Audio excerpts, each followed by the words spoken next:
bokani moto bopesanga contact mpona ke alonganinga chapeau ntango naninga chapeau akoninga na lance ye mpe ekolona badi kobetanga na nsima yango babiso baye mama ti peki mpe crème nali mpe crème moto yango alobi mpe lalibaki telefone na mbongo oyo atuni oyebinga balobi ayebinga te yolobi oyibaki te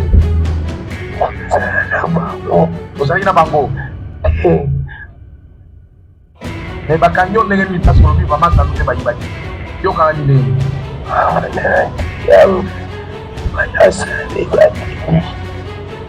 frère nanga ye mpe natiaka ye na mosala ya sécurité asalaka 2 jours bape 2 jours soki naa na ndako soki abilinga na koti da petit frère ayebima wade nasali 2 jours na kati ya sociati papa moïse eleki na ngai otoya na 50 000 fois abondeli alobi te il faut pesa kaka 100 000 fois obima place oyo bongo mpe monana ya te nasali wana na la police wana 2 semaines nde batindi ngai na wayawaya tolali jour moko toyekende na district ya 2 mois na matete.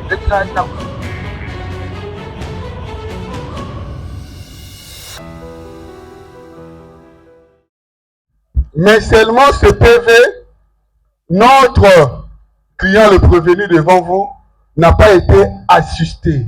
Parce que l'article 19 de la Constitution dispose que toute personne a le droit de se défendre elle-même ou être assistée par une personne de son choix. Hier, nous avons dit, Monsieur le Président, pour vous, cette disposition conditionnelle-là, quelle est sa portée? Sa portée veut dire, Monsieur le Président, même au niveau de l'instruction préjudicielle devant l'officier de la police judiciaire, le prévenu ou l'accusé doit être assisté immédiatement. Non. Oui, Monsieur le Président, c'est la interprétation erronée de la loi. Non, c'est une interprétation grave. Non. Monsieur le Président, c'est ce qu'on dit. Voulais-tu la parole? C'est une interprétation erronée. On peut se faire assister soi-même ou être assisté par quelqu'un d'autre. Écoutez, le législateur, le constituant n'a pas limité. Soit seul on se défend, soit on fait recours à quelqu'un d'autre. C'est pourquoi nous se plaignons par rapport à ce PV. Dans le PV que le ministère public vous a présenté. Est-ce que quand quelqu'un n'est pas suivez maître, quand quelqu'un n'est pas assisté par un avocat, il y a nullité de procès verbaux? Non, on ne dit pas qu'il y a nullité parce que c'est un acte authentique. Mais seulement ça ne fait pas froid parce que le prévenu n'a pas été assisté. Donc vous allez simplement écarter ce PV. C'est un faux débat, maître, on évolue. C'est un faux débat. Monsieur le Président, je reviens un peu sur ce que le confrère a dit. Non, on évolue. 5 secondes. Laissez-nous le temps. Non, maître, on vous retire la parole. Merci, Monsieur le Président.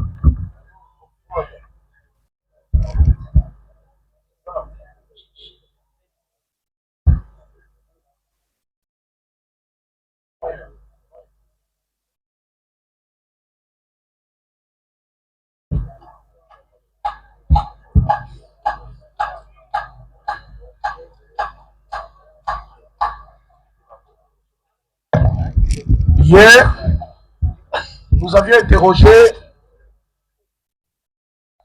le prévenu Mayumbu Israël. Nous avons interrogé Paka. Nous avons interrogé Kiti Kayeye. Nous avons interrogé Nganda. Nous avons interrogé Nganda selon l'ordre tel qui est tracé. Nganda occupe la 16e position. Et au jour d'aujourd'hui, on va poursuivre avec la 17e. iPad. AirPod. Ok. Comment on va faire?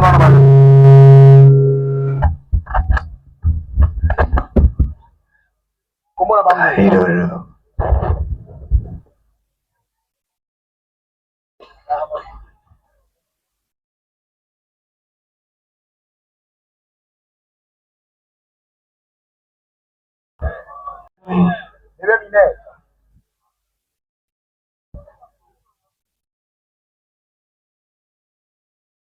Sikoyo bango bayibi bakangi opona nini yo yibi te yo lobi yo yibaki te ozalaki na bango me bakangi yo ndenge nini mpasi olobi bamasano te bayibaki yo kanga mineni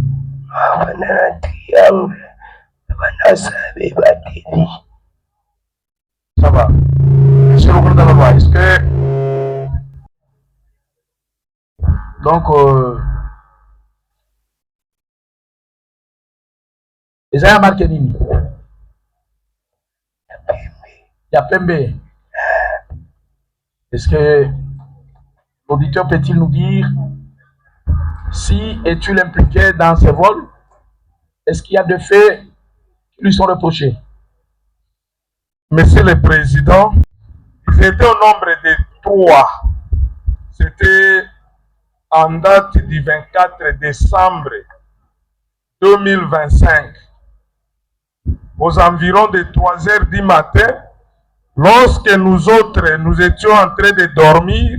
Quelle est 3 heures du matin, Monsieur le Président. C'est lui qui fabrique des accessoires de brasero à cette heure-là, était dans la commune de Matete, plus précisément au quartier Tomba. Devant la galerie, il y a une galerie qu'on a ouverte là-bas, Monsieur le Président. Monsieur Peko Ngoïjimi revenait d'une fête. Lorsqu'il est arrivé là-bas, il sera surpris par ces 3 jeunes gens, Kalidodo, Bébé Miner et Mokonzi Exaucé.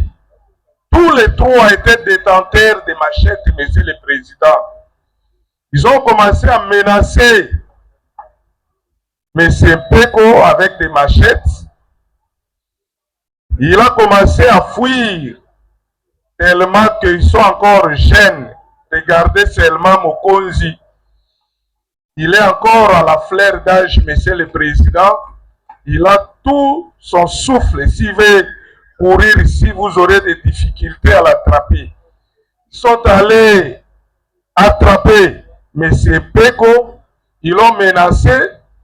Ils lui ont ravi les sacs qu'il détenait. Donc ils ont maîtrisé M. Peko. Oui, Monsieur le Président. Peko Ngoï. Oui, Peko Ngoï Jimmy. Ils lui ont ravi les sacs. Dans ces sacs, il y avait une somme de 37 000 francs congolais et les power back, comme il a dit, de couleur blanche. Voilà les faits pour lesquels le prévenu ici présent a été arrêté par la police parce que le matin, la victime avait déposé la plainte au niveau de la police. Il a été entendu sur PV, Monsieur le Président. Nous avons son PV d'audition ici et le PV d'interrogatoire du prévenu. Nous avons dit. Merci. La date, il y a le 4 décembre. Oui, le 24. Hein? Oui, Monsieur le Gandra Loi. Monsieur le Président, si le prévenu peut quand même se tenir bien en levant ses mains entre ses poches. Donc c'est de l'outrage vis-à-vis du tribunal. Il doit respecter le tribunal. Même s'il est malade, il peut solliciter une chaise. Nous allons l'accorder, mais cette attitude-là n'honore pas le tribunal, nous avons dit. Merci. Continuez sur mon bon a projeté. Bon, yo, c'est là qu'il y a le 24 décembre. Il y a 3 heures du matin. Bon, c'est là qu'il y a quartier Tomba. Galerie Moko Zali Wana. Mutumoko na kombo ya Peko Ngoï. Avec Koleka, bino bobandi kolanda mango na ba machette. Puis monsieur Bibi Galobi mango ya yo po soko bandi ko kima mutu nyonso ko mela pema. Alors bozui monsieur Jimmy azaki na sac na ye bobotoli ye sakwana mbongo ezalaki 37 000 francs congolais na ba paloba kundengo ya monsieur Bibi Galobi ya couleur blanche. Et na tongo nango aye ko sala plainte contre bino. Nde ba yokanga yo eza ndenge ni makambo wana bozana machete mais bo landaki mutu wana sa machete.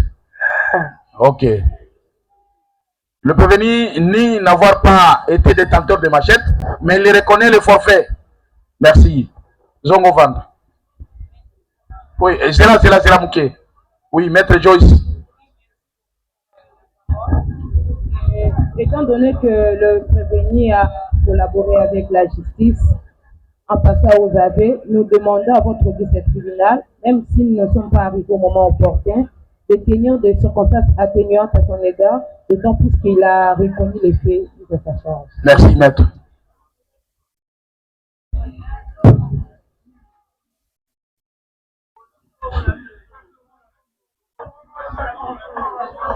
Des prévenus. Ah oui, ça où c'était, hein? Et ça où c'était, ah.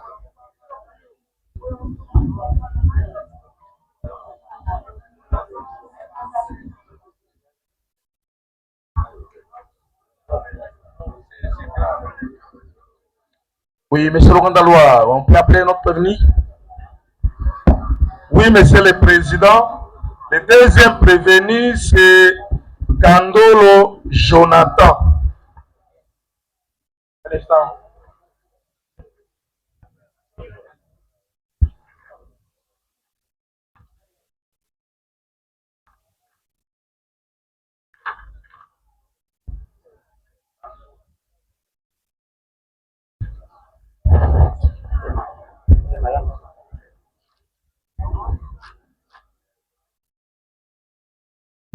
Le tribunal appelle le prévenu Kandolo Kapala et Jonathan. Yo, voilà. Yo, Botamina Kifit. Oui, papa. Le 26 juin 2004, papa Nayo Komone Kapalai, Moïse. Maman Nayo Komone Bukumuna Marie. Maman Koufa, mais papa Zanabo Moïse. Vous savez, classe qui est la 3e militaire. Déjà, oui. Oui, papa. Vandi na avenue Dovoka, mais numéro pesa qui numéroté. Okangama Mbalaboni. Mbalaboni Okangama. Mbali boso yango papa.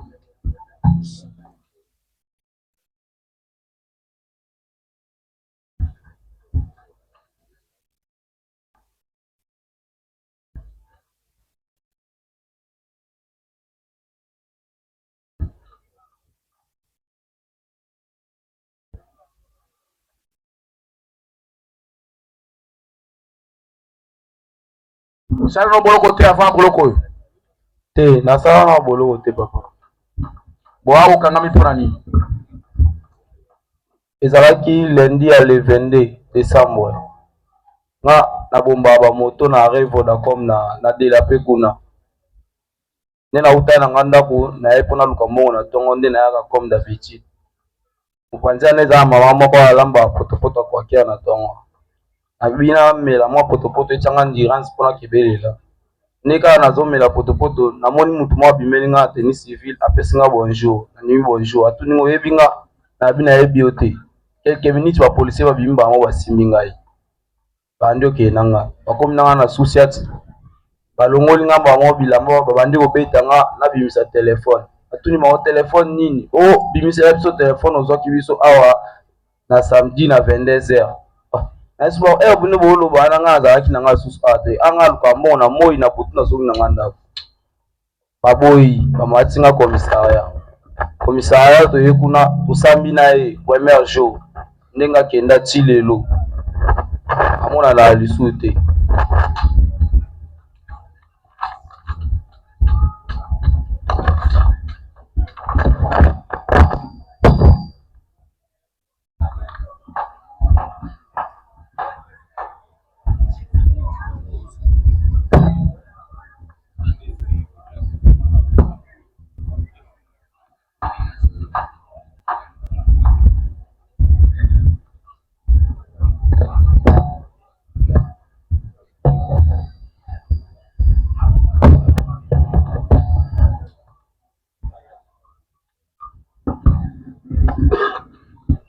Olobi depuis akenda mutwana atikala uzonga te. Depuis le premier jour. Depuis le 22 lundi à le 22 décembre. Osali mikoloboni na boloko. Kuna abetaki na commissariat 5 jours na IP crime une semaine na neto en audience. Mutwana lobi oyibaki ye téléphone. Abi na ibaki téléphone. Téléphone marque nini? Na ebite. alobi atamaka ya telefone te alobi kaka nabotolaki ye telefone nga est ce que ntango ozoloba ndenge wana oyebike ministère public eza na bacartouche oyo akobimisa yango nsima? papa naza awa oyo tu bakoloba naza awa papa. Mokonzi auti awa totuni mutuna oyi makambo yo na bamasa boyibaki na babebe minere abi te bamasa na nde bayibaki mais ntango ministère public abimisi bacartouche mokonzi andimi abi wi toyibaki mais tozali na machete te ndenge ya telefone na ndenge na ye. papa nga nakufa likambo mutu te abimisa bacartouche yango. Ça va, mais c'est ministère public abimisa bacartouche. Merci, Monsieur le Président. Monsieur le Président, c'était en date du 20 décembre de l'année 2025, aux environs de 21h, dans la commune de Matete, plus précisément au quartier Pouloulou. Ceux qui habitent Matete en savent que ce quartier est criminogène, Monsieur le Président. Pouloulou, Pouloulou, comme nous on dit à Lingala, Pouloulou. Monsieur le Président, les prévenus n'avaient pas agi seuls. Ils étaient au nombre de 5. Lorsque Monsieur Ilala Kwenge, il habite aussi la même commune et le même quartier. Il est arrivé toujours dans le quartier, Monsieur le Président, il sera surpris par les 5 personnes dont les prévenus Kandolo Jonathan ici. Tous étaient porteurs de machettes. Ils ont menacé sérieusement, Monsieur le Président. La victime, c'est qui? La victime, c'est Ilala Wenge. Ok. Ils l'ont menacé avec des machettes.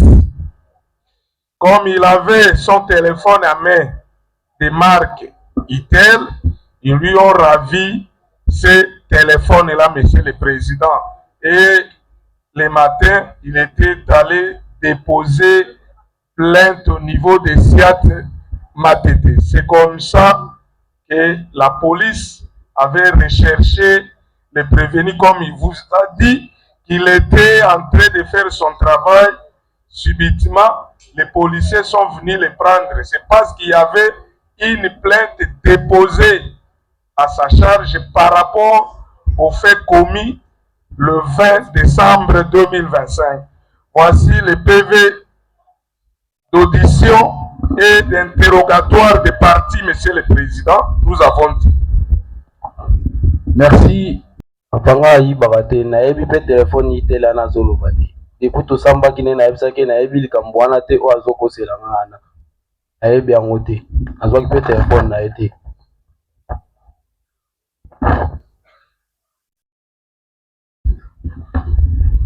Monsieur Ilala Kwenge Kubienge, un garçon à Botamina 2000 ans, donc il a 25 ans aujourd'hui. Alobi Boye, Alobi, je suis venu porter plainte contre Kandolo Jonathan. Donc ayebi yo penza. Ayebi nga te papa, wana eza komwa na yoki yango nde bazozwa déclaration na nga nde yango alobi yango. Tozotanga ndenge tomoni bakomi. Je suis venu porter plainte contre Kandolo Jonathan. Pour quel motif portez-vous plainte contre Kandolo Jonathan? Pour m'avoir volé le téléphone Itel le samedi 20 décembre vers 21h avec des machettes au niveau de quartier Pouloulou.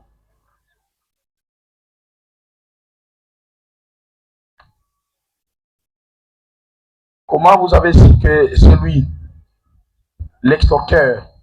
Ils étaient au nombre de 5 personnes. Aujourd'hui, j'ai vu l'un parmi eux. Que réclamez-vous? Je réclame mon téléphone. Nga nayebi makambo nayaka ntongo koluka mbongo pokwa nazongi na nga ndako ere aloba nazalaki na sino matete te.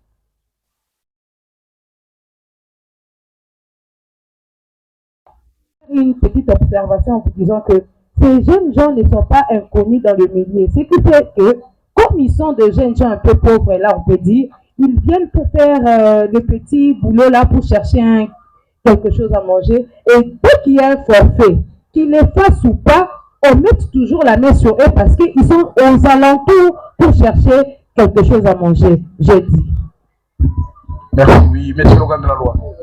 Les autres jeunes gens qui faisaient le même boulot que lui, on l'a seulement arrêté. C'est parce qu'il a commis ces forfaits-là et la victime, monsieur le président, lors de sa déposition, il a cité nommément Jonathan. Mais ils étaient là nombreux. On a laissé les autres parce que ceux-là n'ont rien fait. On est allé chercher Jonathan Kandolo qui a commis ces actes-là. Dire que c'est parce qu'il est pauvre qu'on l'a arrêté, monsieur le président, cet argument ne tient pas. On ne l'a pas arrêté parce qu'il est pauvre, on l'a arrêté parce qu'il a commis les actes répréhensibles la nuit à 21h. La victime est claire. Ils étaient au nombre de 5. Mais elle a vu l'un de ces 5 bourreaux, entre autres Jonathan Kandolo, monsieur le président. C'est comme ça qu'on l'a arrêté. Ce n'est pas parce qu'il est pauvre qu'on l'a arrêté, non. On n'arrête pas seulement les pauvres. Il y a même des riches qui sont arrêtés parce qu'ils ont commis les infractions. Nous avons dit. Merci. Une confrontation entre les deux thèses. Il n'y a pas eu de confrontation. Il n'y a pas eu de confrontation. Mais qu'est-ce qui prouve que seule la thèse de la partie qui accuse semble être vraie? Nous sommes capables. Ils avaient 2 machettes. Est-ce qu'aucune machette n'a jamais été saisie? Si elle a été saisie, où est cette machette? Où est le PV d'objet saisi? Donc, ces insuffisants en droit, le doute ne peut profiter qu'à l'accusé. Et cela va de soi, vous tirez les conséquences escomptées au regard de cela, monsieur le président. Sinon,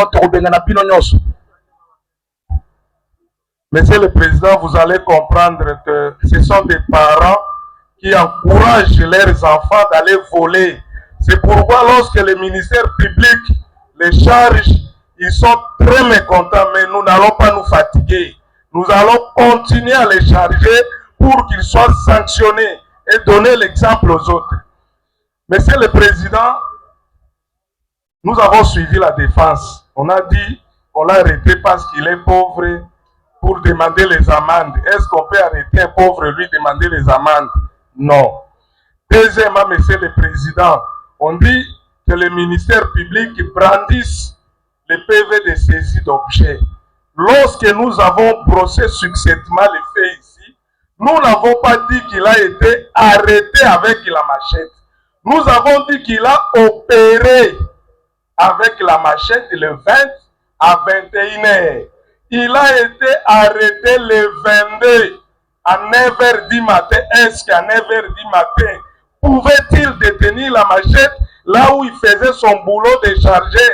Non, monsieur le président, il faudrait que la défense soit attentive lorsque nous sommes en train de procéder les faits. Nous avons dit. Merci. Oui, merci pour la parole. Nous réitérons nos moyens de défense. Merci. Prévenez Zongovan.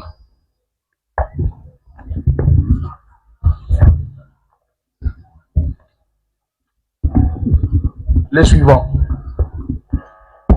Monsieur le Président, le troisième groupe composé de 2 prévenus, Pela Mwaka, Archimène et Makasa Ngama.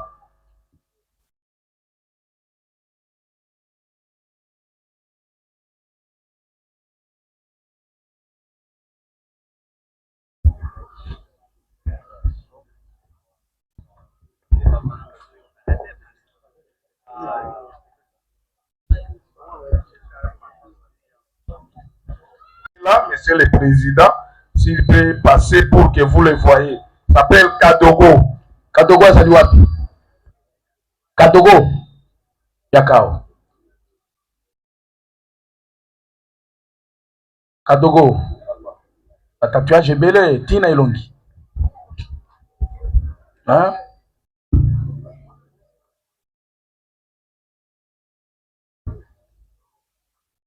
Comment on a dit? Mbomba Mbwenzi Christevi. Mbomba. Mbwenzi. Mbomba. Mbomba Mbwenzi Christevi. Mbomba Mbwenze Christ TV. Mwenze. Mbwenze. Mbwenze Christ TV. Ah. Obotami wapi? Abotami na Kinshasa. Colonie. Le 30 juillet 2001. Komba papa. Christian. Nani? Christian. Christian nani? Itoko. Azali? Azali. Hein? Azali. Mama. Rita Mbomba. Vita. Rita. Musani osalaka. Muna debuyawa. Odoba nini na kuluna to nini? Te na kinda bwaza na sumi bilo na wana yote ka Kinshasa.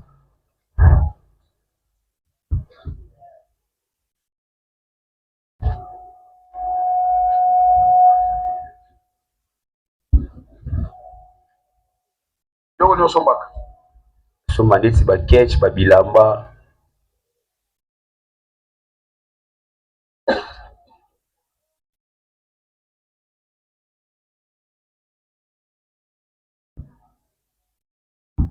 Classe osali. Na kati classe na captain d'humanité. Humanité. Ida. Dans ta province ni. Amungala. Territoire ni. Njalo Bwende.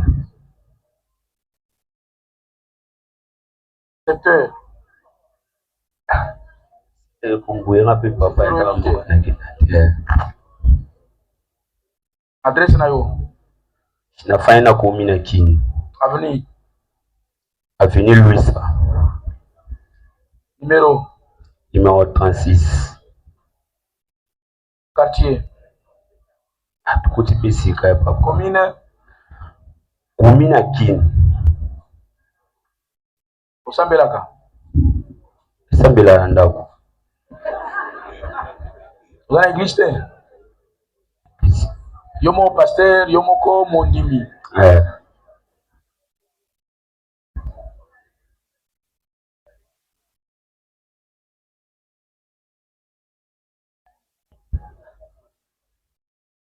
Ça va, zongo vendre. Tu bien au calamité. Soise. Vous en avez mis balépé. Le cola épée à Outiao. Bon, tu viens les autres nayo. Au Kanga Mamba boni. Attends, balate. Hein?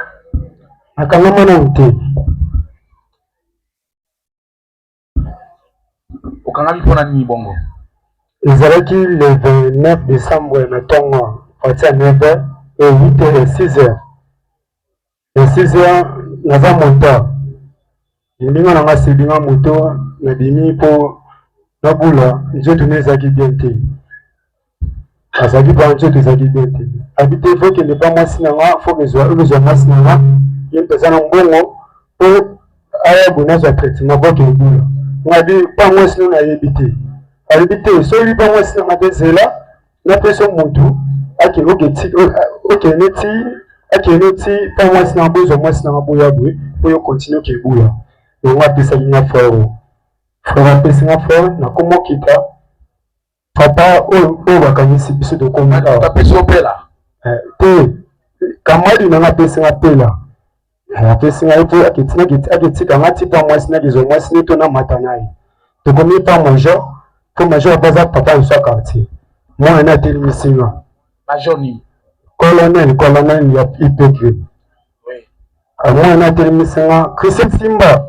Na simbi to na moki banzaki na deux soldats na teni na ye teni civil oyo te Christian naza na posa moto na simano na posa moto na simano bamosolana bamokate contact tuita akimiseli kola moto solana kati contact bakitisi ye mbamwandi obeta ye simano bi papa bokani moto bopesanga contact mpona kende alongalinga chapeau ntango nalinga chapeau moninga na lance ye pe kolona badi bobetanga nsima yango babiso mbaye bamati ipekre na ipekre moto yango alobi mpe lalibaki telefone na mbongo oyo atuni oyebinga babi abi ayebinga te abi odingi na mai obima banda ya okauka te nani batelemisaki bino babakata contact moto atelemisaki nga mwana ya major yaza soda te aza soda te aza pe vene biso kaka mwana colonel pardon papa mwana colonel kombo ne nani kombo nini nayebi te colonel to oyebi kombo ne te colonel Kisala Masiala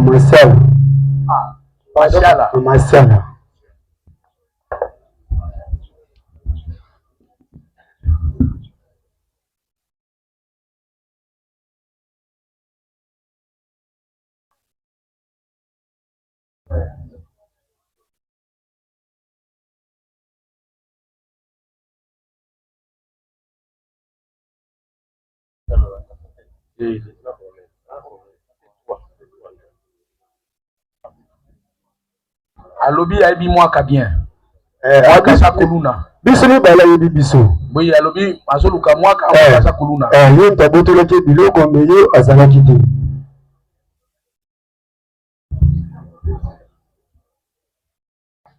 eleki ndenge nini apres mwaka mpe alobi nga nabotelaki biloko te nayebi mpe bato babotelaki biloko te mais soki kofuta andimi biso tosala nini tofuta andimi moko pete boye andimaki papa na bango na mama bango mpe bafuti bapesi mpe amani me tosutuki toyekoma na audience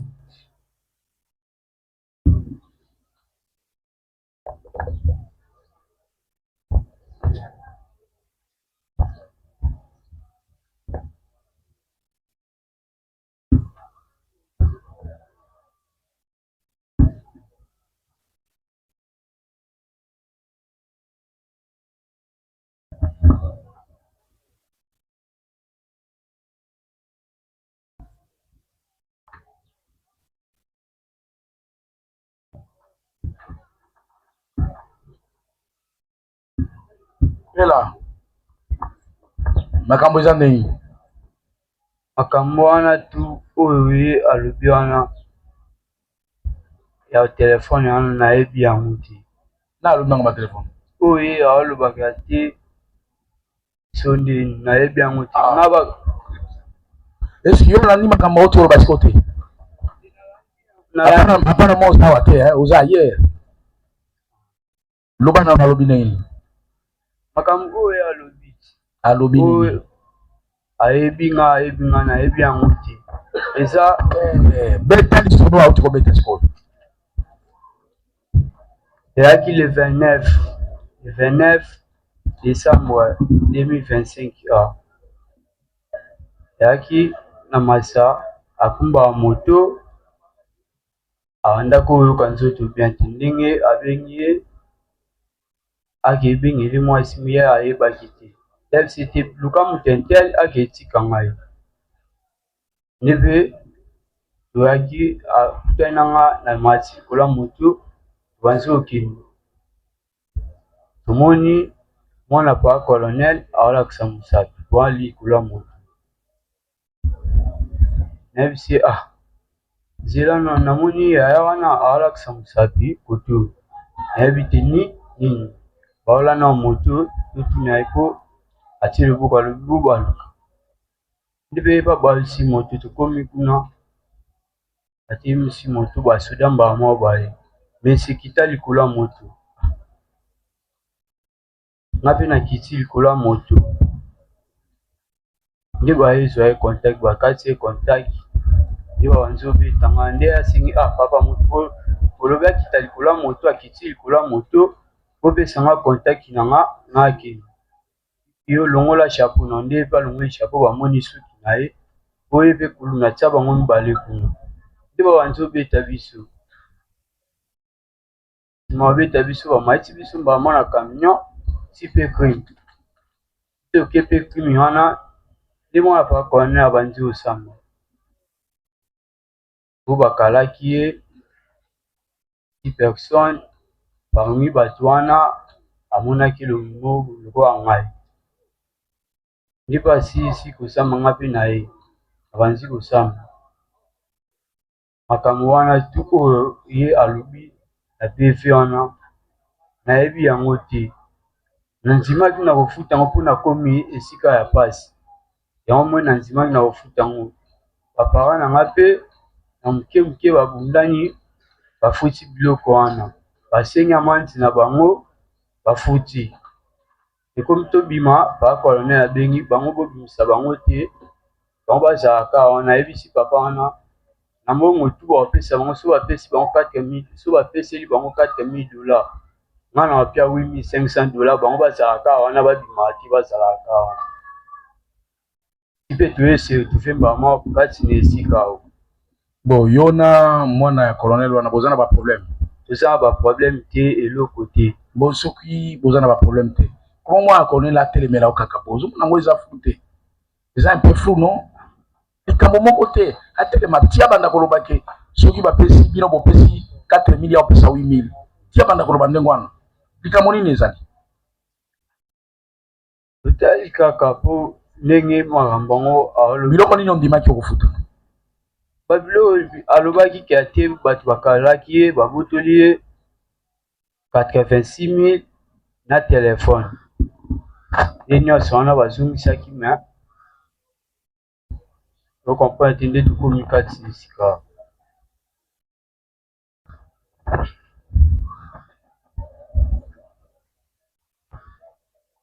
Telefone marque nini? Pak so 30. Tekno. Oza Tekno. Est-ce que bafutaki biloko oyo? Bafutaki yango nyonso. Nani afutaki? Mama biso moto afutaki.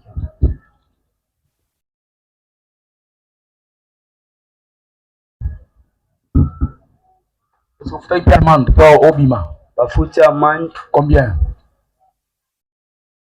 Amende pe nde basolelaki nayebi te me mbongo oyo bakofuta nayebi te so bapesa bango combien. Pesa na makasa. Mama na bango nde ayaki na kati alobi bapesaki amande me amande bapesaki papa nolinga mwana abima ye atikala. Nani apesaki mbongo wana? Mama na bango. Alobi nani abima ye atikala? Ngai nabima me ye atikala. Ah, twani. Papa nde motalingaki bongo motakangisaki biso.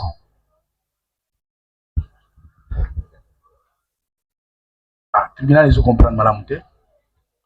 Yo ndimi kofuta biloko wana mpe efutami etikali bobima moto ye na mbongo mama na ye ayi kofuta mbongo me afuti mbongo wana po yo ndobima. Bayo bayaki na soda colonel nde bayaki colonel su nde basula soda colonel bake kuna bafuti amande.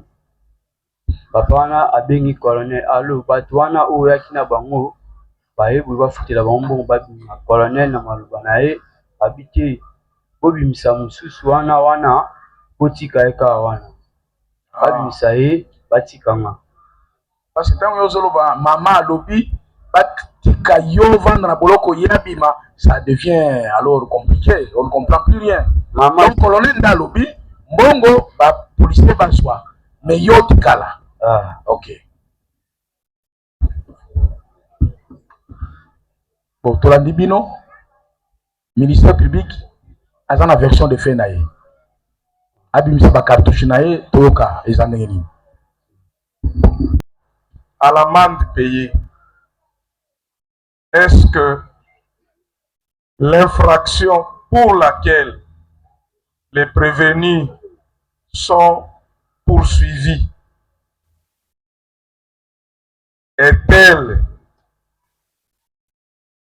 la loi prévoit-elle les mécanismes de l'extinction de l'action publique par le paiement de l'amende transactionnelle, Monsieur le Président? Nous disons non.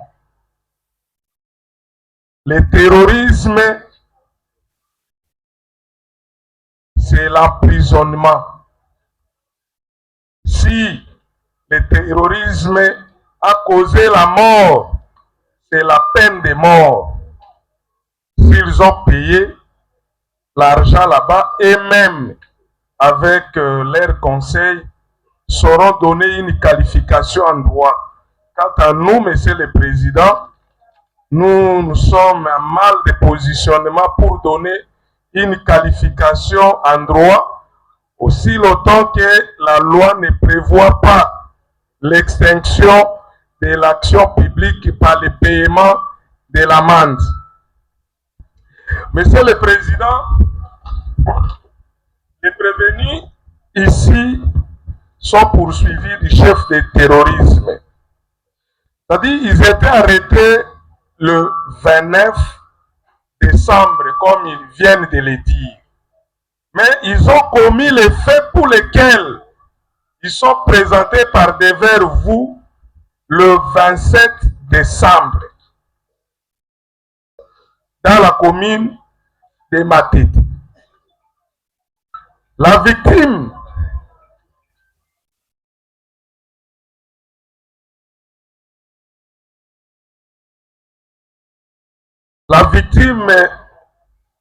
répondant au nom de Massiala Mardoché.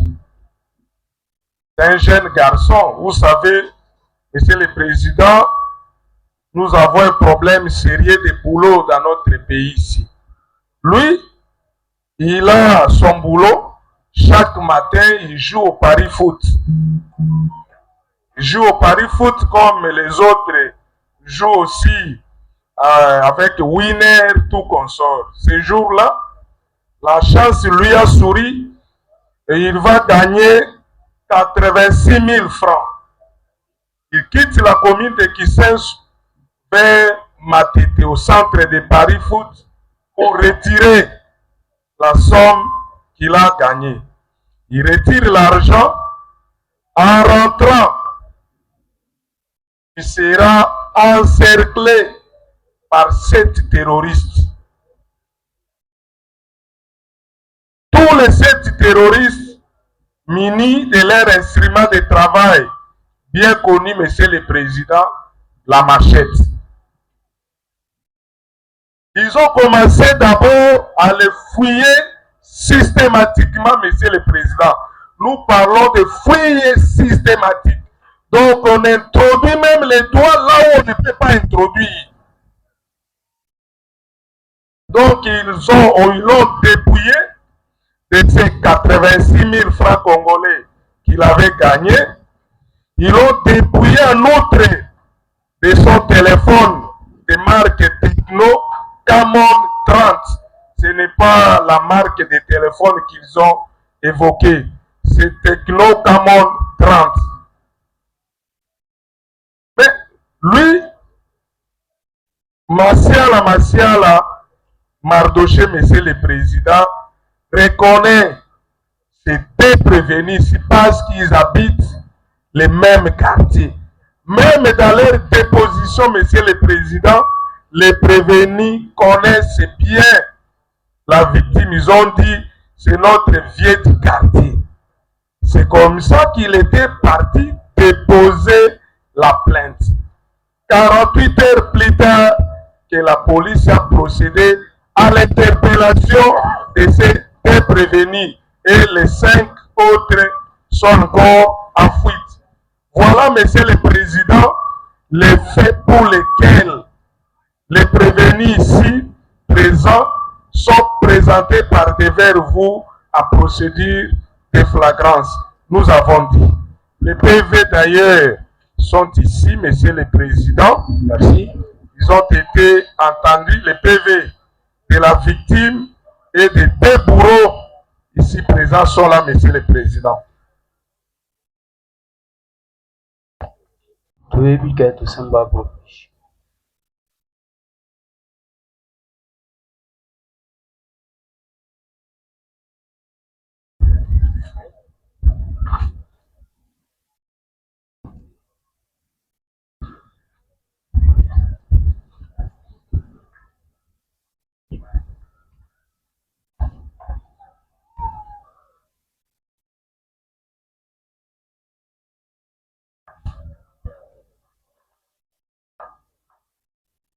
Bon, M. Mardoché a sali plainte contre lui.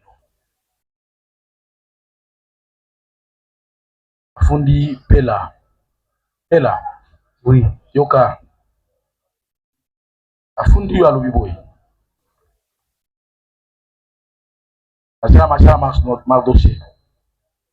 Je suis venu me plaindre contre le nommé Pela Mwaka Archimède, ici présent. De quoi reprochez-vous à ces derniers? C'était hier, vers 21h. Je revenais du centre de Paris Foot, où j'avais retiré 86 000 francs congolais. Arrivé à quelques mètres de la maison, je vis un groupe d'au moins 7 personnes qui m'ont entouré, munis de machettes. Ils m'ont fouillé sous menace, tout en m'arrachant le téléphone de ma copine de marque Techno Camon 30. Les 86 000 francs congolais que j'avais pris, ils ont pris aussi et ils ont fui. Parmi eux, j'avais reconnu le nommé Pela Archimède, car c'est un petit du quartier que je connais très bien. Pela. Oui. Ok. Nayoki na o nyonso wana lobaki wana nasambaki mpe nayebi yango te, nandimaki kozongisa biloko wana mpo nakomi na esika pasi omoi nayebi bon, même soki ondimi kozongisa biloko wana mpasi ozangi na esika pasi, mais kozongisa deja biloko kondima mpe ezonga, c'est en quelque sorte un aveu voilé. Excuse. Parce que comment okondima ozongisa biloko ya biloko oyo yo ozwaki te? Po ye alobaki wana nga aza na mposa kotia bango na esika pasi te, mposa na nga eza kaka biloko na nga oyo bayibaki bazongisa, soki bazongisi baluki amani na bango nde baotika bango. Papa bango akwa asikaki opeshi moko azalaki wana, soki bango bapesi otanga mpe na bapesi otanga nde opeshi wana nde apa wana opeshi wana te mutu oyo papa bango atindaki ye mpa biso oyo atindaki biso mpa na ye te mutu asambisaka biso, mutu apesaka biso opeshi moko nde asambisaka biso akenda kotika pv mpa opeshi oyo sikoyo papa alakaki mbongo. Yoka Mardoché ndenge alobi na suka awa batuni ye mpo na Makasa Ngiama.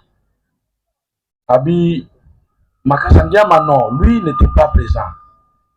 C'est lors de l'interpellation de M. Pela qui était sur la moto qu'il conduisait. C'est ainsi qu'il a été aussi interpellé. Non, à dédouaner ye alobi non, ye parce que amemaki yo.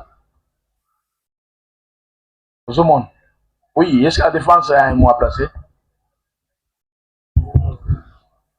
Merci, Monsieur le Président. 3 petites observations en même temps de préoccupation. La première, c'est sur la fameuse amende transactionnelle. Bon, nous connaissons que les OPJ exercent leurs attributions sous la surveillance et la direction des officiers du ministère public. Donc, le ministère public ne peut pas quand même venir à l'audience, se dédouaner de la responsabilité de son OPJ qui requiert de nos clients des amendes transactionnelles pour finalement ne pas le remettre en liberté et venir devant le juge, commencer à se blanchir. Ça frise l'absence de bonne collaboration avec ces OPJ. La deuxième observation, Monsieur le Président, le ministère public nous donne tendance d'attacher beaucoup plus du prix au propos de la victime. Vous remarquerez que tous les prévenus qui défilent par devers vous, on les oppose farouchement les déclarations de la victime comme si c'était de l'évangile. Sans d'autres preuves, parce que la victime a dit qu'ils étaient porteurs de machettes, donc ça doit être ça. Donc c'est trop curieux que l'officier du ministère public a dit. Non, maître, est-ce qu'en lisant vous pouvez prendre connaissance du procès justement, la victime, M. Mardoché, il déclare qu'effectivement, ils étaient détenteurs de machettes. C'est ce que nous sommes en train de dire. L'officier du ministère public ne se base que sur les déclarations de la victime pour charger le prévenu sans une confrontation. Nous insistons là-dessus, Monsieur le Président. Ce n'est pas pour rien. En d'autres termes, c'est la conséquence du principe du droit à la défense. Lorsqu'il y a une victime qui charge quelqu'un et que le principe du contradictoire aussi. Contradictoire en effet aussi. La moindre des choses à faire, c'est de les opposer afin de tirer des conséquences. Je crois que l'OMP pourra suffisamment former ses OPJ. En effet, c'est ça. Pour qu'ils apprennent à mieux travailler aussi. En effet. Lorsque l'accusé reconnaît le fait, il n'y a pas de raison pour qu'il y ait une éventuelle confrontation. Non, il n'y en a pas. Mais lorsque l'accusé nie le fait, il y a nécessité de la confrontation. Oui. Et enfin, pour terminer, Monsieur le Président, vous avez vous-même compris, là nous parlons particulièrement pour le prévenu Makassa. La victime elle-même dit, en tout cas pour Makassa, il n'était pas là. On l'a arrêté parce qu'il était en train de conduire M. Fela. Donc vous comprenez que la victime elle-même a des charges. Nous sommes en procédure de flagrance. Tout à fait. La procédure de flagrance n'exclut pas. On amène tout le monde. Il n'a pas le temps de vérifier ça. Il n'a pas le temps de vérifier ça. Il amène tout le monde. Le juge fait le toilettage maintenant. Monsieur le Président, je pense que le ministère public devait être regardant aussi à propos de ce que vous venez de lire dans le PV. Le monsieur, l'argent volé n'était même pas son argent, c'était l'argent de sa copine. Ça, je l'ai entendu dans le PV. Non, pas l'argent, les téléphones. Ouais, bon, le téléphone de sa copine. Or, le ministère public a dit que c'était le téléphone de la victime. Tout ça, mais aussi... C'est que l'incidence. C'est que l'incidence. Déjà... Aucune, maître. Monsieur le Président, la qualité... Non, maître. Qu'on vole ton propre téléphone ou le téléphone dont tu es détenteur appartenant à quelqu'un d'autre. C'est que l'incidence. Monsieur le Président, en droit, la qualité est hyper importante. On peut réclamer que ce qui est de droit. Ce qui ne m'appartient pas, je ne peux pas venir... Maître, vous avez appris les principes en fait de meubles. La position fautive. Là, bon, je m'incline. Merci. Monsieur le Président, j'aimerais aussi revenir sur la qualité de la personne qui a eu à appréhender les deux clients. On dit c'est l'enfant du colonel.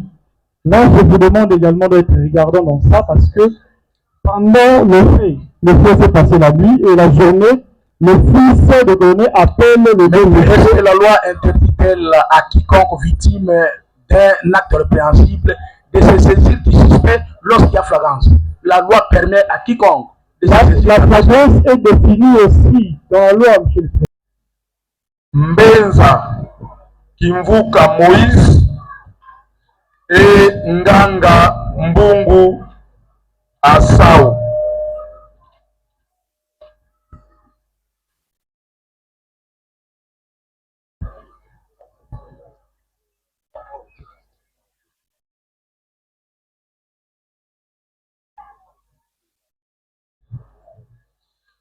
Deuxième, Mbenza Kimvuka Moïse. Troisième, Nganga Mbungu. Ils sont poursuivis en participation criminelle.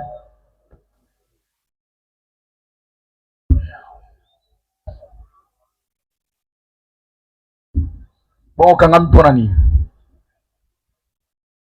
Bon, papa, si j'ai bonne manière de réfléchir, les gens à date le 12 décembre. Tu le français, moi, mouké? Oui, apparemment. Le linga kango? La lingango makasi na le bateau kausiko. Oui, monsieur le président, je me suis accusé par les agents de police de 12 décembre à partir de 23h. On t'a accusé le 12 décembre? Oui. 2025. 2025, papa. Oui, les agents de police t'ont accusé de quoi? Je suis accusé parce que je suis un...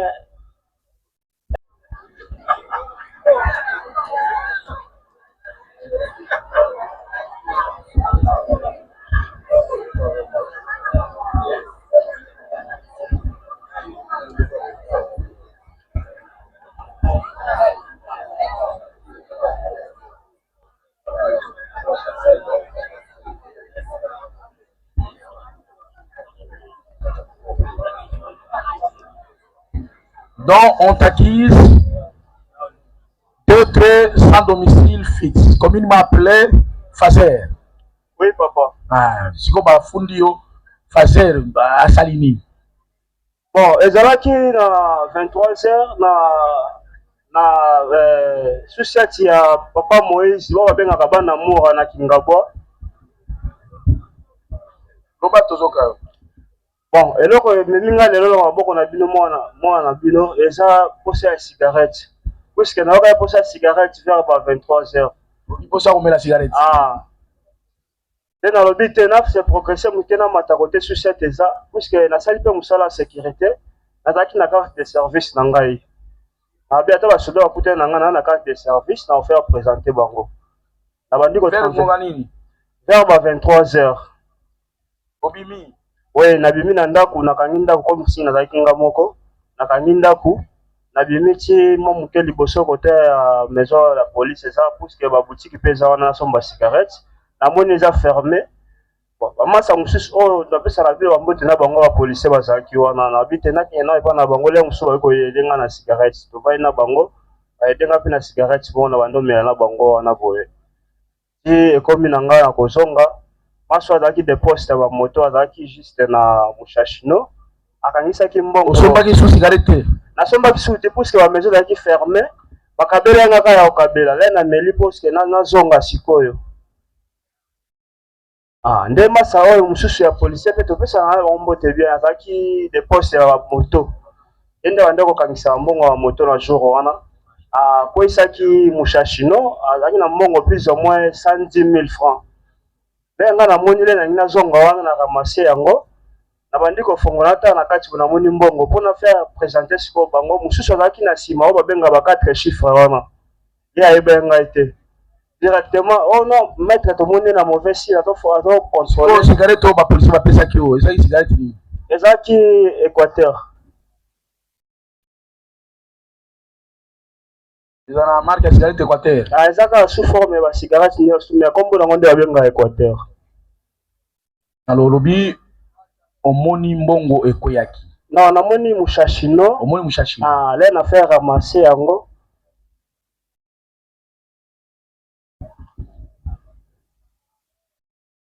Oui papa. Pour monitor ton ministère public, azana makambo nyonso. Ezako pour kilukuta azoeba. Oui papa. Akweba ko corriger biloko nyonso. Merci papa. Est-ce que Mushashino botola kito lokotaki? Na botola kite na ramasaki na se, ndi na sali observation ko fongola na kati, na moni pe mbongo na kati, na botola ite.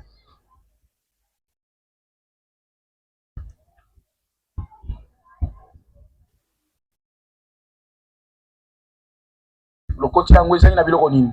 Ezalaki na mbongo seulement 110 000 francs na kati.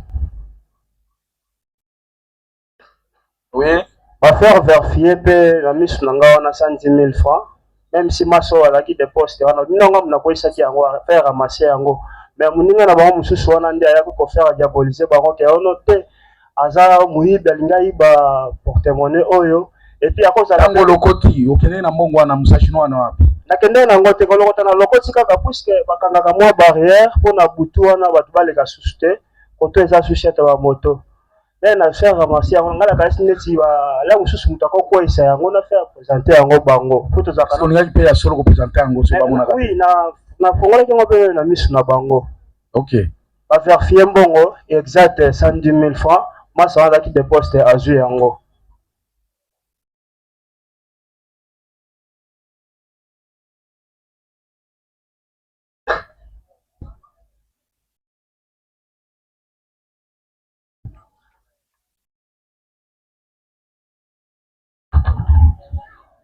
Balobi nini? Bon, OPJ wana papa Moïse, to benga ye kaka papa Moïse, yende asimbi kote kuna ya la police wana moa, asenga yenga 100 000 francs pona amende na bima na kati ya société. Mais comme si naza orphelin, naza kana petit frère nanga, ye pe na chaka ye na musala ya sécurité ya saka 2 jours, ngape 2 jours soki na ndako soki ya bilinga na koti. Le petit frère ye bima wale na sali 2 jours na kati ya société. Papa Moïse, leki na nga uto ya na 50 000 francs bondeli alobi te, il faut pesa kaka 100 000 francs pour ma place oyo. Mbongo pe mona na te, nasali wana na la police wana 2 semaines. Nde batindi ngai na waya tolali jour moko toyekende na district ya Dema na Matete. Ayaki na 50 000 fois pesa 100 000. Ah, singa na 50 000 batiki yote. Baboyo sika ngai. Okay. Ina boyo koma. Tine na ke kuma tena sina petrem papa. Okay. Oleki kuna nyonso. Ndio kusukila wati. Tine sukela papa. Makambo soroba, omoni yango ndenge nini? Yo olokoti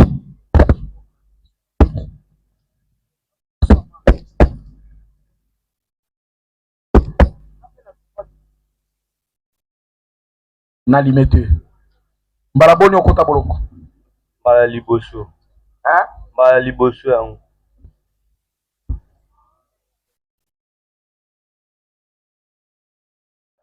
Na 17h.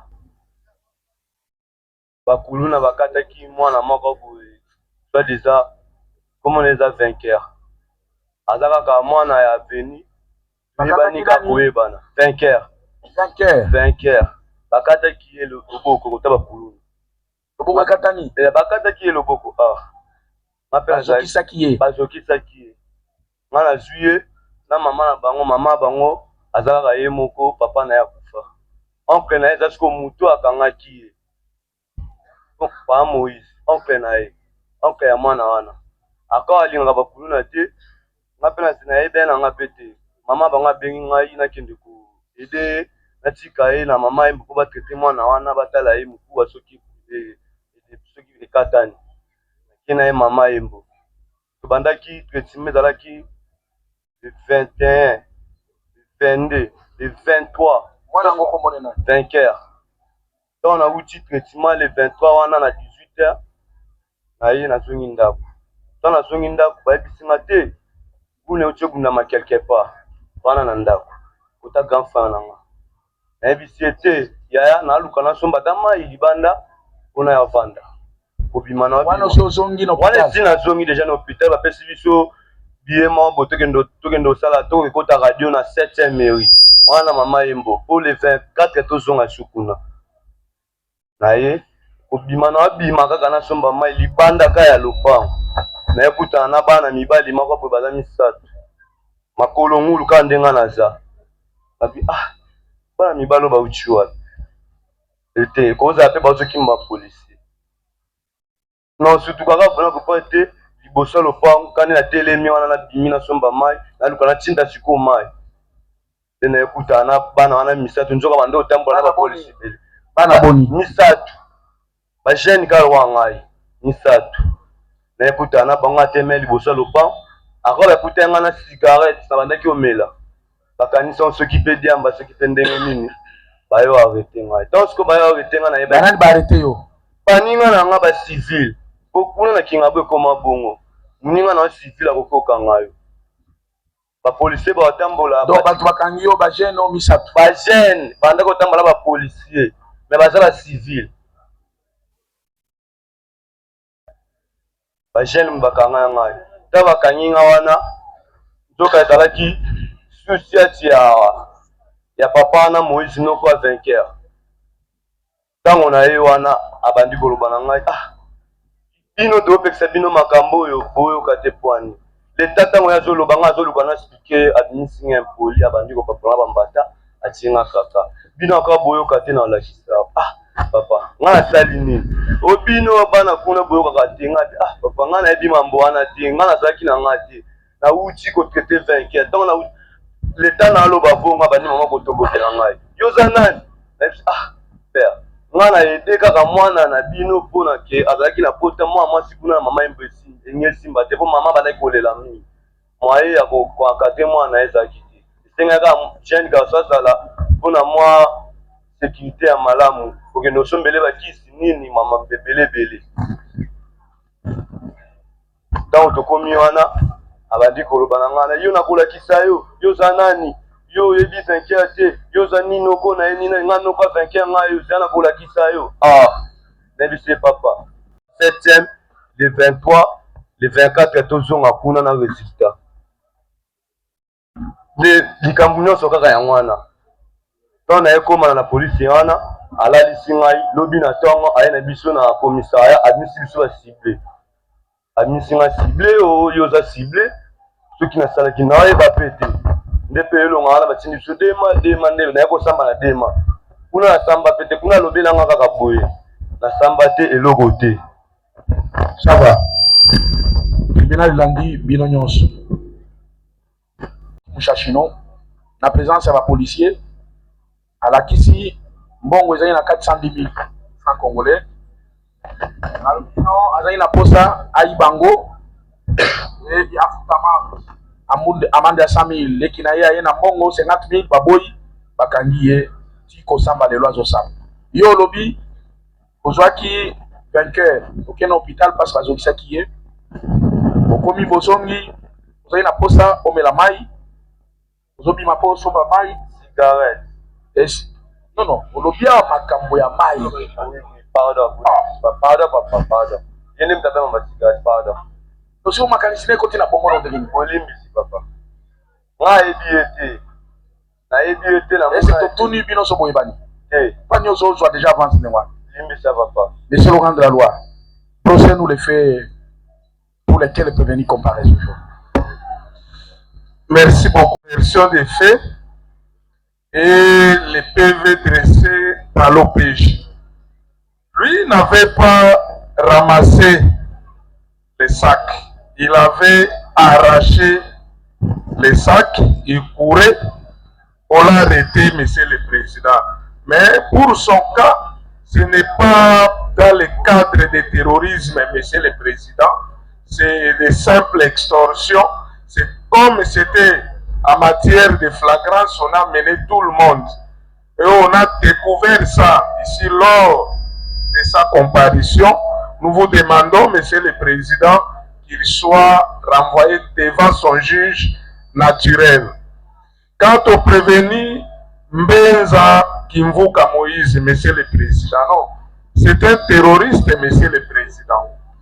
Il est arrêté non pas parce qu'il était parti chercher la cigarette ou de l'eau comme il est en train de dire. Pendant la journée, il s'était affronté avec une autre écurie. C'est sur base de cet affrontement que l'un des 3 heures, monsieur le président, on l'a surpris, on l'a arrêté. Donc celui-ci est arrêté vraiment dans le cadre du terrorisme. Et il doit répondre de ses actes. Tandis que l'autre est là, Kongaoui, monsieur le président, comme nous l'avons dit, il n'a rien à voir dans le cadre du terrorisme. Nous avons dit. Merci, monsieur le grand de la loi. Monsieur Kongaoui.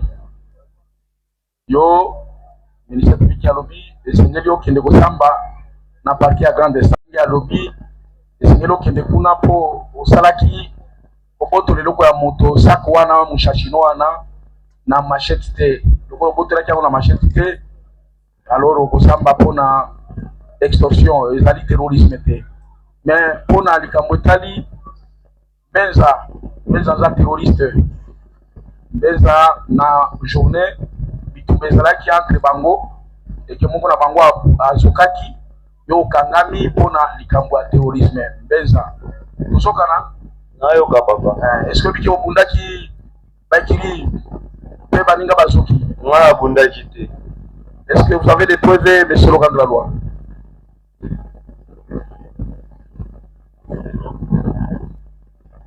Non, monsieur le président, on n'a pas de PV. Mais nous étions renseignés par l'OPJ qui les avait interrogés. Merci. Est-ce que la défense peut faire des observations? Oui, merci pour votre présence et de votre interpellation à ce moment. Oui, suite aux blessures que nous avons causées à une personne. Et tu vois au nombre de combien? Je suis arrivé après. Et nous avons agressé M. Aboussa à l'aide d'une machette. Lui causant une grave blessure. Une grave blessure sur la tête. c'est moi. À son égard. Monsieur le Président, nous voulons d'abord rappeler au ministère public quelle est la mission de la police. Même lorsqu'on vient arrêter, l'arrestation doit se faire dans le respect des droits de l'homme. On reproche le fait. Mais lorsque vous venez arrêter quelqu'un, la police arrive pour arrêter quelqu'un. La personne ne veut pas se soumettre aux instructions lui communiquer. Dit, tiens ma voix tiens ma voix licolo. Dit, là, et la personne ne veut pas. Là, il n'y a pas d'honnêteté quelqu'un. Monsieur le Président. Ce sont les techniques d'arrestation. Monsieur le Président, ce n'est même pas le même cas. Vous voyez, aujourd'hui, ce dernier a une blessure dans la tête. Et on ne sait même pas, après ce moment, il y aura quoi comme séquelle. Parce que c'est dans la tête. Il ne peut pas quand même soutenir ce genre de violence. On arrête bien sûr, mais avec le respect de la vie humaine. Monsieur le Président, le prisonnier est resté constant. À vous disant qu'il était question de l'incompréhension entre lui et M. Abissa qui était son ami. Mais de l'autre côté, on vient nous faire accepter que ce dernier a utilisé des violences à une personne autre, alors qu'il s'agit de l'incompréhension entre amis. Lui-même, les victimes, son ami est victime et que l'OPJ pouvait aussi régler la situation tout en étant à la police. Parce qu'aujourd'hui, la prétendue victime, nous ne savons pas si, mais on nous dit simplement qu'il était parti et il n'est pas revenu parce qu'il a subi un préjudice. Il doit venir réclamer quand même la réparation, Monsieur le Président. Maître, vous avez à ajouter? Merci. Le tribunal a compris toutes les versions. Il va créer une version au regard de la confrontation des faits. Procès, si nous pourrions avoir à économiser le temps, parce que hier, ça nous a causé beaucoup de temps pour évacuer les détenus. Alors, nous avons voulu à ce que votre tribunal puisse avoir un regard par rapport à ce cas, nous avons dit. Merci. Avant que vous posiez le problème, le tribunal avait déjà réfléchi quant à cette problématique. On est au tribunal. Monsieur le Président, le groupe suivant, il s'agit de Bob Ndama Jonathan Monongo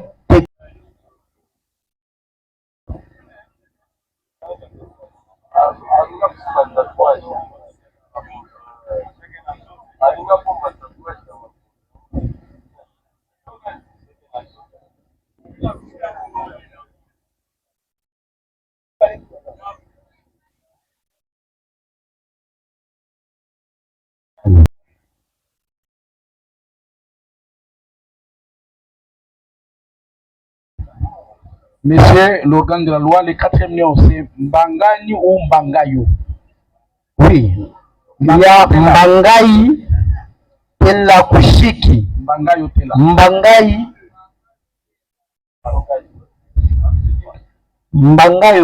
Mbangayo Tela Kushiki.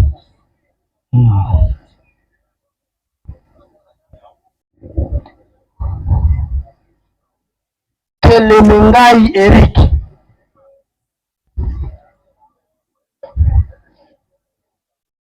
Mbangai Tela. Muzela Makonga. Voilà votre honneur, les 5 prévenus qui doivent comparaître par rapport à ce box. Lui, seul détenait les 2 machettes. Oui. Et la machette avait un rôle pour toute l'équipe. Nous l'avons dit.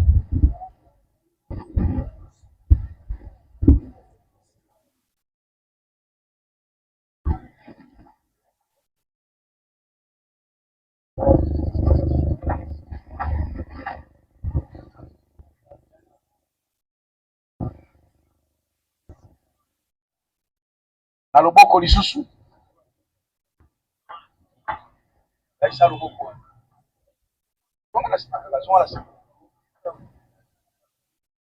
Oyo machete. Oh machete. Kala pota mone.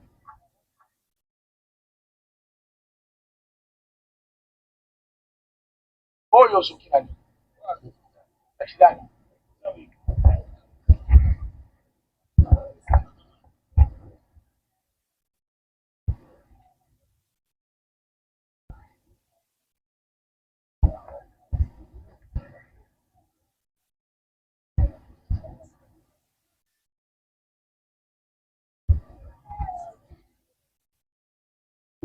Yo kangami na kadrini. Na libomuno tatouage za wapi? Tala tatouage liboso awa yango. Bakomi nini? Bakomi tia micro. Komba mwasi na wa. Komo nini? Priscilla. Priscilla. Yango gravé na motema. Motema eza na gauche to na droite na loboko nini? Otie na motema penza Priscilla.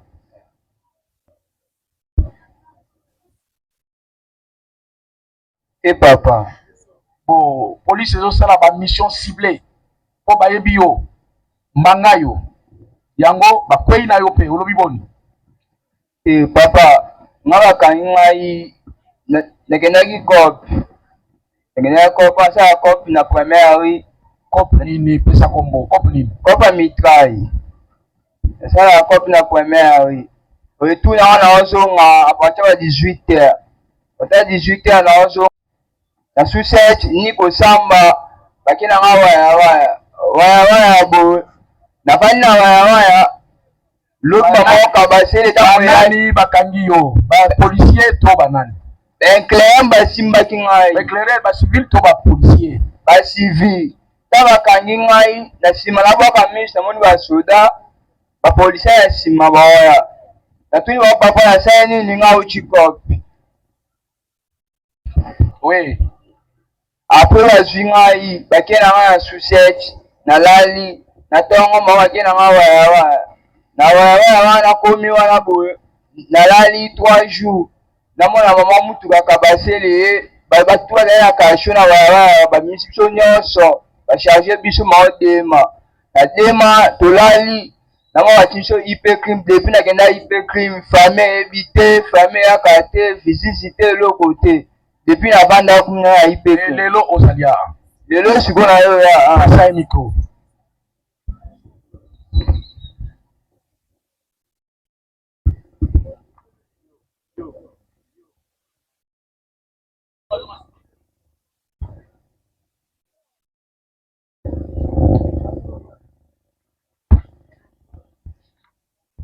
yo nani? Ngai Bob Malembe Monga.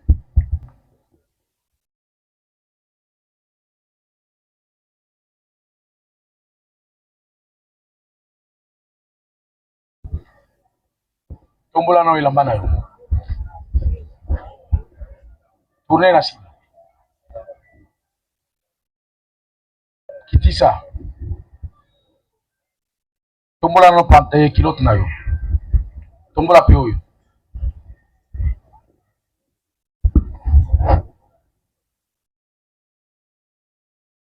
Yo oza identifié lokola kununa e bakangi yo na cadre opération Ndobo. Eza ndenge ni makambango. Eza bongo te papa. Eza ndenge ni. Ezalaki le 25 décembre. Navandi na ser na nga na palais. Na ser na yo? Ser na wala ninga. Ser nani? Merveille. Aza ya toleki. Ya na ngai. Merveille. Ah. Oui. Pirier tomative likolo na ba air tardif to bandi. Nangonga nini? Pardon? Nangonga nini? Tomataka partir ba 20h. Bomela pe. Ba nini? Na air tardif na Katami. Comment nango air tardive? Oui. Na Batam? Na Katami. Wapi? Katami. Katambi? Oui. Nde wapi wana? Na Kingabwa.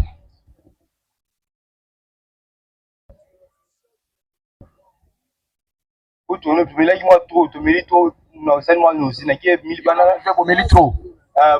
Yo mele combien de bouteilles? Mele mo ba 4. A 4 bouteilles nini? Ya likofi. Ya likofi. Amela nini? Amela secret. Et après ngana telema mesa musizala mpanzi na biso na tuti mesa na bango masangi sopani. Et toko mosala ba débat na ba masana de compréhension ezu biso mibale wana nini de compréhension ezu biso mibale ni banza compréhension ni la sauver masanga na bango wana balingi kaka nafuta te tokomosanga distraction esimba ete nda bima libanda akebenga basoda baye bakosi na bao bakanyi ngai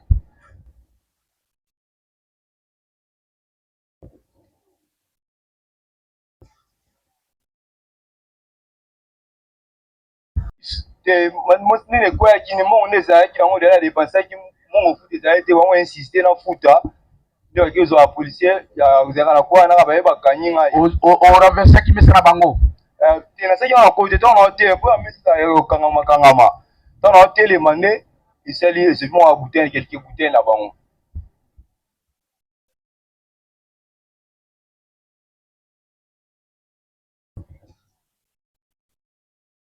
ntango bakanyi ngai na mpo bango ozala na place olalisa te bakango sisma ya moke baki elalisanga na wayawaya lobi na ntongo nango nde pape riki abimisi bato tu na kati wana na bato bazalaki nanga mpe nayaki wana nde atindi biso dema na dema mpe tosamba ye mpe te bazwi kaka baidentité ya biso nde bozwaki jour wana tolali jour moko lobi nango nde batindi biso ipe crime esili ok pesa na moninga micro yo nani Mardosha Jiga. hein Mardosha Jiga. Ajiga Mardoshe. Oui.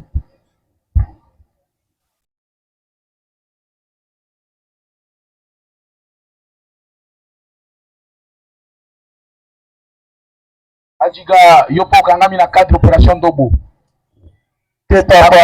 Bakonzi ya mboka baorganizaki opération Ndobo pour permettre population affectée na suka mbula na kimia mebino bolinga koluka kimia ezala te yango wana boyi kokweya na tulu na bango bakangi yo ndenge nini nga bakanga mpona kolula te papa nga bakanga ezalaki sana no cicatrice oza nango na mutu wana yaka awa pesa nao na mutu cicatrice o machete te machete tewa machete te machete ezomonana era machete te sa nini eza tosala accident nde bakumba sa nini accident bino osoka baaccident na place ya poalo te lichete te te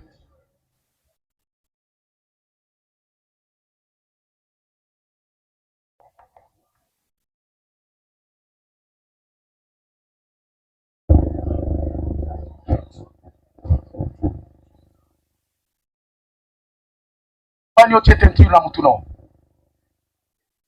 yanaka esthétique ya bana mibali papa bana mibali esthétique na bango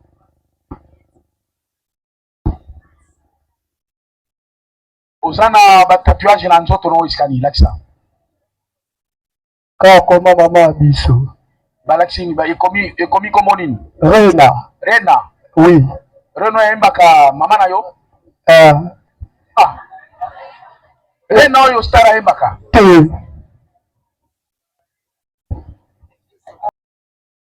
na mupendo oza na tatouage te te sava kinga bwa ozosala nini ezala anniversaire ya mwana ya na biso mokolo nini le 27 décembre anniversaire ya nani ya mwana ya sere na biso kombo ni nani Rachel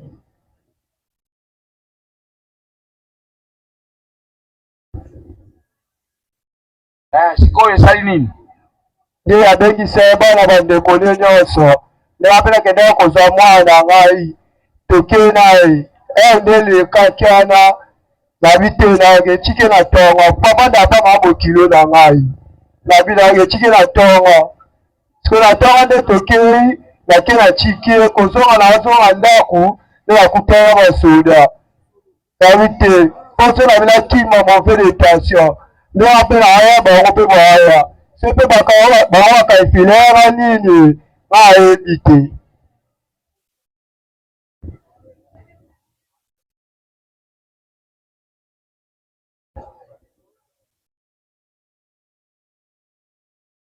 yo omelaki nini mokolo anniversaire ngaba ya masanga te ezalaki kaka sepelisa mwana nga mpo ezalaki anniversaire ya na biso nde ntango bayana abi te alala ako ere ekei na etiki lobi na ntongo ntonaki otika ye avatya ba 9h kozonga nga nazonga nous akutana na basoda basoda bateni civil mwa liboso wana aya na nsima na bango naloki mpe bango bango kama mona asio na teinture teinture wana oloko te na pota ya lichette ezomona nao oyo eza lichette te eza accident papa. pesa moninga micro yok nani Ikele Mengala.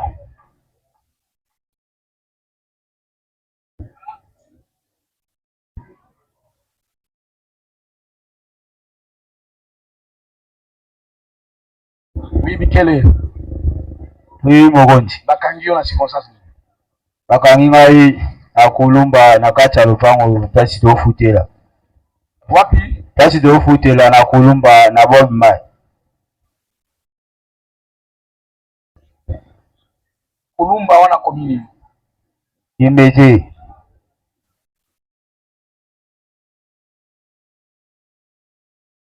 nana lu afutelaka Mama.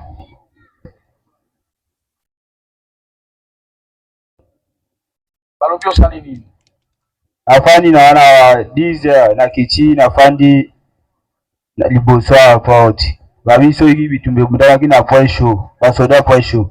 Abundai kuluna baluka kote wa kimi bazogisi muinga na bango soda. Bakochi na hoteli na vote ya sima. Afandi anabo bakochi kotola nabo. Oyo tukangi yo pona te. Shabite bokonzi nga kuluna te biso fanda a. Ote na kangi yo pona eloko chena mutu wa kuluna. China ndi bamema biso batete chi aipeki chi tulikoma a. Akukangi pona te chi o mona onde ndoki.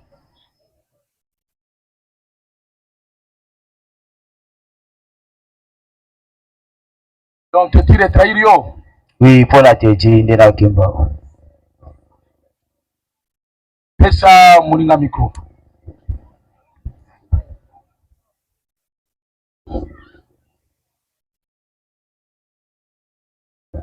Muzela Papa.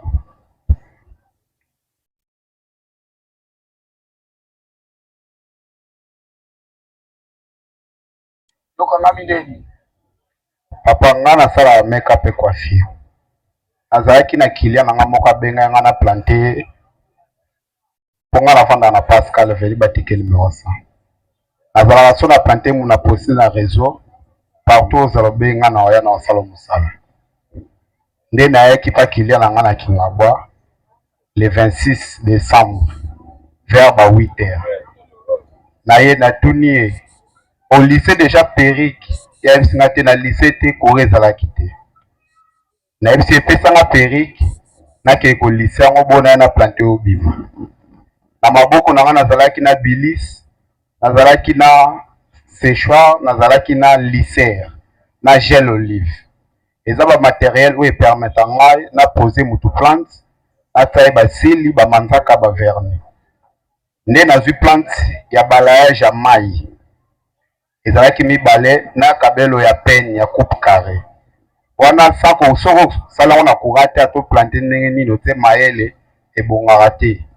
Nde nayebisi ye patiente nakende pa bavoisin pa kilia nanga mpe kaka na meme aveni Kimbau na lisele plante na ye na plante oyo bongo bima wana deja natiaki ye verni manzaka wana koza wapi wana Kingabwa place kilia nanga benga yanga na ye osala mosala.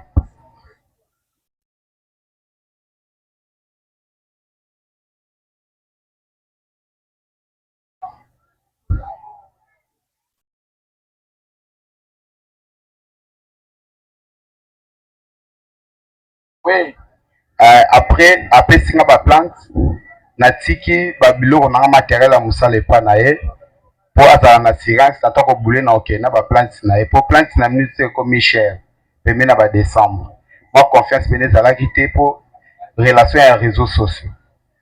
Nazwi plante na de lissère natiki bilis na pen chou nabimi nango mpe pa pixer na nga nakuta courant te en fait ye azalaka na maison atekaka bacuise banini nde na profitaki na lise baplante wana mibale nasombi na gel olive nasombi na dissolvant oyo tosokolelaka bamanzaka baverni nakomi koya kozonga nabi te lokola nalie te banatongo gel olive soko olie te na estomac ezalaka bien te nakota restaurant nalia nakenda sali musala bo nazonga nakoti na restaurant moko eza quelque part ya terrain moko ezalaka na Kingabwa wana terrain ya waya nakoti na restaurant na sisi kolia kobima na nga a partir de ya kati ya restaurant tozoyoka makelele libanda bato bokokima bagene tout ça bon en fait ngai nayebi ke naza na nga mutu mabe te naza na ngai simple coopéra naye kaka quartier bato kosala cope nazonga nazalaki na baassurance na nga nayebi ke naza na bamateriel na nga mosala na maboko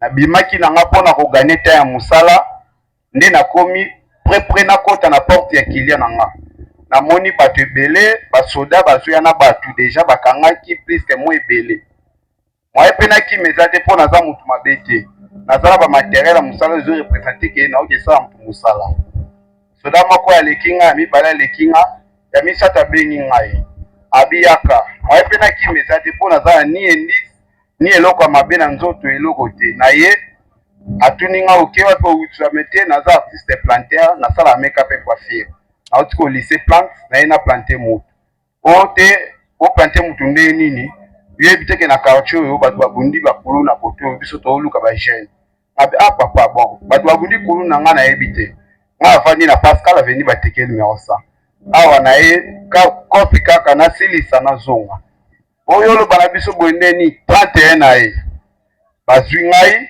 batenga maboko na poche bazwi 27000 moko abotoli nga de biloko anabi oyo eza baarme blanche nga habite papa oyo eza lisere oyo eza penchu eza bamateriel permete nde na oloba bamama baplantaka bazawa bayebi bamashine wana epermetaka biso toplante basi babotoli nga bamashine babotoli nga gel ya olive bazwi moko apesi ordre ta esinga chef na bango abi te kota esinga te ye asali eloko te tokende toyeba na poste moko alobi te il faut taye kaka singa nde batanga singa oyo de la première fois bakangi ngai basangisi nga mpe kaka na molongo ya bato oyo bakangaki ngai inde ti bamemi biso na point chaud mpe bazwi bato mosusu bazalaki wana bakitisi biso wayawaya kokita bakitisi biso wayawaya namekaki kobenga chef ya la police wana tuni papa nasali eloko te naza simple coopéra bakangi nga na bamateriel yango mpe basimi na maboko me place baomemanga na ayeba te nasali nini yabi te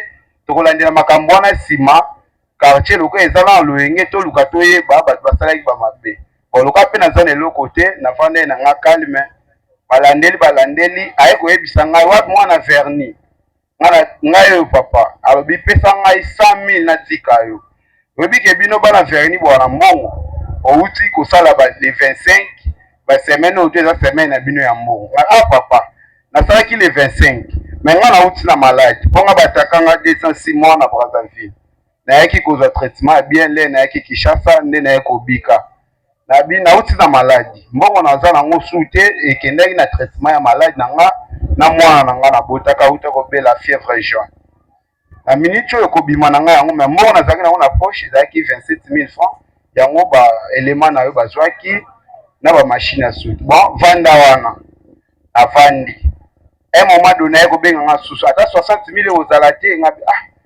limero mpe mutu naza nango te na kobenga ata na ndako baya bapesa 60 000 eza te papa c'est comme ça soki obuluka moyo otinda nga ata na elema avenio bakangeli nga eza avenio naosala mosala comme épreuve tokende ata na belema ti place oyo naosala mosala soki mpe mama wana ozala moto ya mawa akopesa bino mbongo nga natikali nasali mosala bango balingi bongo te bafandisi ngai balalisi nga un moment donné na emona kaka na ntongo babimisi biso nyonso na bato bazali na kasho na bao bayaki na bango na ntongo batindi biso mbala moko matete mpe basambisi biso te bazwika baidentité na biso batie biso na kati ya kasho na meki oexplike mpe opeji wana oyo asambisa biso na bena matete ayebisi ngai ke yo dossier eza nango eloko te eza kaka mbongo obima bayaki mpe na bamateriel wana suki ntina matete baye nango wana mer moko baya kolanda ndeko na biso kaka nde baexplike lokabe so bamateriel wana chef wana apesi ya biso biloko mwana verni oyo kende kobombela ye so boyebani boluka mbongo boya babimisa ye me na comprendre mpe te na ntongo lisusu convoi eye kabase lisusu bato bazalaki wana na bao bayaki na bango biso nyonso na kati ya lisanga tokesi retrouve na ye mpe crime na mituni nzambe likambo na komela awa nayeba mutu na makolo nango te so nabimaki na lycée plante ya mama o te to nalia malewa te nde bakanyinga te na souffrir na ye mpe crime 2 semaines ti naye kosertouve place oyo likambo nakomeli awa papa ti naza awa ezolekela meme vi na nga banda nabotama na vi na nga première fois bakanga nga première fois namona makambo oyo namona yango kaka na batele na baninga misusu ekomelaka bango mais nga moko na vivre yango live bon ezolekela nga bon nayebi te autrement nini nga na kosala papa. Voilà, merci. Maître, s'il vous plaît. Il est 17h moins. S'il vous plaît, s'il vous plaît. Non. Gardez vous. Portez armée. Immobile.